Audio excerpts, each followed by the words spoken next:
Hi, good morning. This is Lakshmi Devi, Medical Department, Private RMB doctor. Diabetic పేషెంట్లను చూసుకోవడానికి care టేకర్గా, డయాబెటిక్కే కాదు మామూలు పేషెంట్లను చూసుకోవడానికి కేర్ టేకర్గా నేను ఇష్టపూర్వకంగా వెళ్ళాను. అయితే మనకు గ్లౌజులు, మాస్క్, శానిటైజర్ ఇవన్నీ వాళ్ళు అరేంజ్ చేయాలి, చేస్తారు కూడా. అయితే ఇక్కడ ఒక పేషెంట్ దగ్గర నేను చేస్తున్నా. గ్లౌజులు అరేంజ్ చేయలేదు. పేషెంట్కి నడుము దగ్గర నుంచి కింద వరకు మొత్తం సోర్స్ ఉన్నాయి. కాళ్ళకి రెడ్డిష్ అయిపోయి సోర్స్ ఉన్నాయి. వెనక బెడ్ సోర్స్ ఉన్నాయి బ్యాక్ సైడ్. ఆమెకు బాత్రూమ్ తీసుకెళ్ళాలి. ఆమె స్నానం చేస్తుంది. బాగా హెవీ బాడీ. ఆమె 95 kgs ఉండొచ్చు.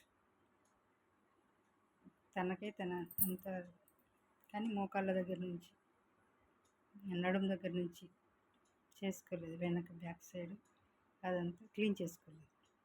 మనం చేయాలి. డైరెక్ట్ హ్యాండ్తో మేము ఎట్లా చేస్తాం?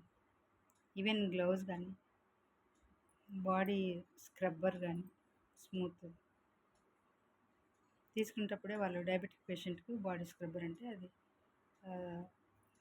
అది స్మూత్గా ఉన్నది ఇస్తారు. అవన్నీ ఏం లేవు వీళ్ళ దగ్గర.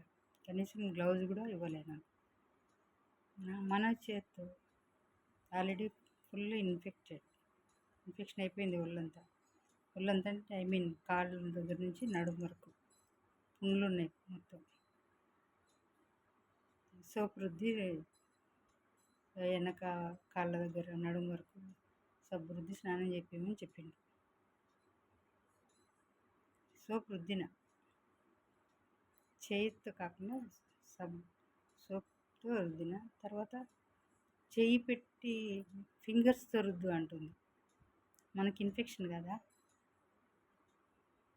ఇది గమనించాలి. కేర్ టేకర్స్ కొంతమంది చదువు తక్కువ ఉండి మెడికల్ ఫీల్డ్గా లేకుండా కేర్ టేకర్గా వెళ్తారు. పాపం వాళ్ళకి తెలియక చేతులు పెట్టి బాగా రుద్ది స్నానం చేపిస్తారు. ఇన్ఫెక్షన్ అవుతుంది కదా. నన్ను అట్లా చేయమని చెప్పిన పేషెంట్. ఆమె ఎడ్యుకేటెడ్. సబ్బు పెట్టి బాగా రుద్దు వెనక ఈపుకు, కాళ్ళ నడుము కాళ్ళ నుంచి కాళ్ళకు అని చెప్పింది. మీరు గ్లౌజ్ ఇవ్వలేదు. నేను నా చేయి పెట్టి నేను క్లీన్ చేయలేనమ్మా. చేయి పెట్టి మీరు గ్లౌజ్ ఇచ్చింటే అది వేరే, నేను చేస్తాను. అక్కడికి నేను సోప్ రుద్దాను అని చెప్పాను. తర్వాత గ్లౌజ్ అరేంజ్ చేశారు. మరుసటి రోజు నేను పెట్టి సోప్ పెట్టి మామూలుగా గ్లౌజ్ వేసుకొని చేయి పెట్టి బాగా క్లీన్ చేసి స్నానం చేపించాను. అది ఎవ్రీ వన్ కేర్ టేకర్స్ గ్లౌజులు వేసుకొని వాళ్ళకి సేవ చేయండి. పుండ్ల దగ్గర ముట్టుకునేటప్పుడు మాత్రం గ్లౌజులు వేసుకోండి. ఆమెకు డైలీ 10 డైపర్స్ మార్చాలి. గ్లౌజులు ఖచ్చితం కదా. గ్లౌజులు కావాలమ్మా అని అడిగిన రోజు నుంచి ఆమె కొంచెం ఎందుకు గ్లౌజులు వేసుకోవడం, మేమేమంత అంటరాని వాళ్ళము, మేము బ్రాహ్మిన్స్, మేము నీట్గానే ఉంటాం. డిసీజ్ ఇన్ఫెక్షన్కు క్యాస్ట్ ఫీలింగ్ ఉండదు కదా. అందరిది హ్యూమన్ బాడీ ఒకటి, కానీ డిసీజ్కు తెలియదు కదా. వాళ్ళు ఈ కులములు వెళ్ళాలి. మన హెరిడిటీని బట్టి కొన్ని రోగాలు వస్తాయి, మన మెయింటెనెన్స్ని బట్టి కొన్ని రోగాలు వస్తాయి, మన తినే ఆహారాన్ని బట్టి కొన్ని రోగాలు వస్తాయి కదా. మనం జాగ్రత్తగా ఉండాలి. గ్లౌజులు, మాస్క్ కంపల్సరీ, శానిటైజర్ కంపల్సరీ.